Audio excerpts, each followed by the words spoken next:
পাহাড়ি ও বাঙালি সমান অধিকার নিশ্চিতে সরকার কাজ করছে বলে জানিয়েছেন অন্তর্বর্তী সরকারের পার্বত্য চট্টগ্রাম বিষয়ক উপদেষ্টা সুপ্রদীপ চাকমা। সকালে বান্দরবানের লামায় পুড়িয়ে দেয়া ত্রিপুরাপল্লী পরিদর্শন শেষে একথা বলেন তিনি। এ সময় ক্ষতিগ্রস্তদের সহায়তায় দ্রুত প্রয়োজনীয় বরাদ্দ দেওয়ার ঘোষণা দেন তিনি। জাতীয় নাগরিক কমিটির রাজনৈতিক দল হবে না, কিন্তু রাজনৈতিক শক্তি হবে বলে মন্তব্য করেছেন জাতীয় নাগরিক কমিটির মুখ্য সংগঠক সার্জিস আলম। দুপুরে পঞ্চগড় সরকারি অডিটোরিয়াম হল রুমে জাতীয় নাগরিক কমিটির মতবিনিময় সভায় এসব কথা বলেন তিনি। মানিকগঞ্জ জেলার সাংবাদিকদের নিয়ে অনুষ্ঠিত হলো ৩ দিন ব্যাপী সংবাদ প্রতিবেদন এবং বয়ান বিষয়ক প্রশিক্ষণ। দুপুরে জেলা ক্রীড়া সংস্থা মিলনায়তনে এই প্রশিক্ষণের আয়োজন করে বাংলাদেশ প্রেস ইনস্টিটিউট PIP।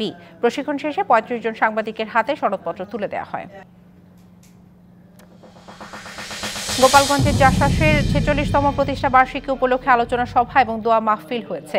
দুপুরে জেলা বিএনপির কার্যালয়ে আলোচনা সভা অনুষ্ঠিত হয়। জেলা বিএনপি আহ্বায়ক ধীরাজ মোল্লা এতে সভাপতিত্ব করেন।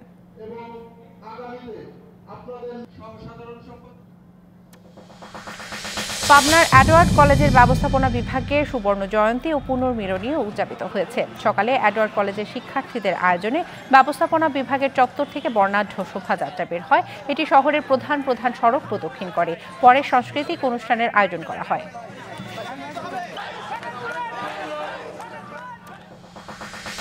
মুক্তিযুদ্ধের সাংবাদিকদের ক্যামেরা অবিস্মরণীয় ভূমিকা রেখেছে বলে মন্তব্য করেছেন বিএনপি চেয়ারপারসনের উপদেষ্টা এবং বীর মুক্তিযোদ্ধা SM Fazlul Haque. TV camera journalist association Chittagong আয়োজিত গল্পে গল্পে মুক্তিযুদ্ধের স্মৃতিচারণ অনুষ্ঠানে প্রধান অতিথির বক্তব্যে এসব কথা বলেন তিনি।